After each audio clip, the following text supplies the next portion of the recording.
சின்ன வருத்தம். ஸ்டாலின் அங்கிள் நீங்கள் முதல்ல வீட்டுக்கு போங்க அங்கிள்னு சொல்லிட்டு வீட்டுக்கு போய் பார்த்துட்டு வந்தார். அது எனக்கு கொஞ்சம் ஆனால் இப்படி கூட நினச்சிக்கலாம், கிண்டலாக போயிருக்கலாம் ஒரு வேளை. ஸ்டாலின் அங்கிள் நீங்கள் வீட்டுக்கு போங்க அங்கிள், நான் வீட்டில் வந்து பார்க்குறேன்.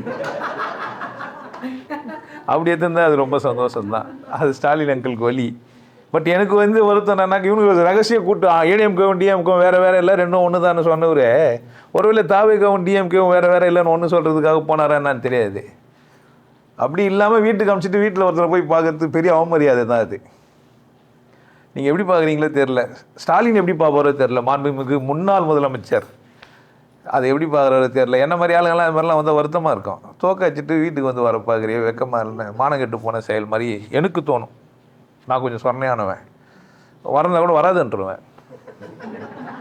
ஆமாம், நான் என்ன அது மாதிரி ஒருத்தர் தோக்க அடிச்சுட்டு வந்து பார்க்குறாங்கன்னு வச்சிங்களேன், வெக்கமாக இருக்காது. அடிச்சு வீட்டுக்கு அனுப்பிச்சிட்டு எங்கெல்லாம் காயப்பட்டது காட்டுறாங்கண்ணா. நீங்கள் ஒன்றும் அப்படி சிரிக்கவே இல்லை. அதை பார்த்து எந்த மீடியாவும் அப்படி சொல்லவே இல்லை. அந்த மாதிரி ஒரு கோணத்தை நீங்கள் பார்க்கவே இல்லை. அப்படி யாரும் சொல்லவே இல்லை. தோத்துட்டு மற்ற வீட்டுக்கும் போய்க்கிறாங்க. டிவிக்கேன்ட்டு வெளியே வந்து நின்றுங்கிறான். டிவிக்கிறதுக்கா பூரா பயிலும் மானம் கெட்டு போயிடறான் இல்லையா? எவனோ ஒருத்தன் வராதுன்னு சொல்லுவான்னு பார்த்தா எல்லாம் வெளியே வந்து நின்றுங்கிறாங்க ஒருவர் முதலமைச்சர்ன்ட்டு.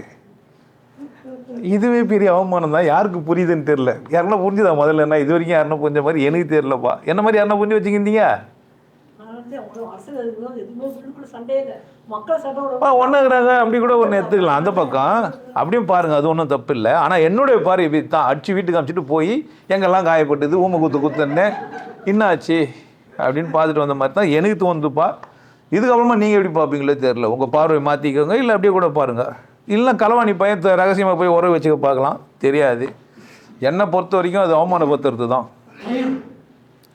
நீங்கள் யோசித்து பாருங்களேன். இல்லை சண்டை போட்டு குஸ்தி பயில்வான பாக்ஸிங் ஜெயிச்சிட்டான், வீட்டுக்கு அமிச்சிட்டு வீட்டில் போய் எங்கெங்க அடிச்சோம் காட்டுறா அப்படின்னா பாவம் இல்லை? சேர்ப்பாங்க. ஒருத்தனை அடிச்சு வீட்டுக்கு அமிச்சிட்டு போய் வீட்டுக்கு வந்து உன்னை பார்க்குறேன்னா சேர்ப்பான்? வீட்டில் உங்களாச்சும் சொல்லணும்ல. பூரா பயில மானம் கட்டு போய் பக்கத்தில் போய் நிற்கிறாங்க எல்லாம். அவர் வீட்டுக்கு வராருன்னு உடனே அந்த கட்சி ஆளுங்கள்லாம் போய் நிற்கிறாங்க. எல்லா கட்சியிலையும் சொல்கிறேன், நாட் ஓன்லி அங்கிளுக்கு மட்டும் கிடையாது, நிறைய அங்கிள்ஸ் அப்படி தான் இருந்தாங்க. இது புரியுதா உங்களுக்கு? பெரிய ஆள் தான் அந்த விதத்தில். மிஸ்டர் சி ஜோசப் விஜய் நான் அந்த விதத்தில் ரொம்ப பாராட்டுறேன். எனக்கு நான் உள்ளூரை ரசிச்சிங்கண்ணா. நீ பேர்பட்ட ஆள்றாங்க இல்லை, அடியும் வச்சுட்டு போய் நோவு தானே கேட்டு வந்துக்கிறேன். அவர் இப்போ ஆட்சி கவனம் அப்போ ஆட்சி கவனம் ஆளாளுக்கு ஜோசியம் சொல்லுங்கிறாங்க. அது வாய்ப்பு இல்லைன்னு நான் நினைக்கிறேன்.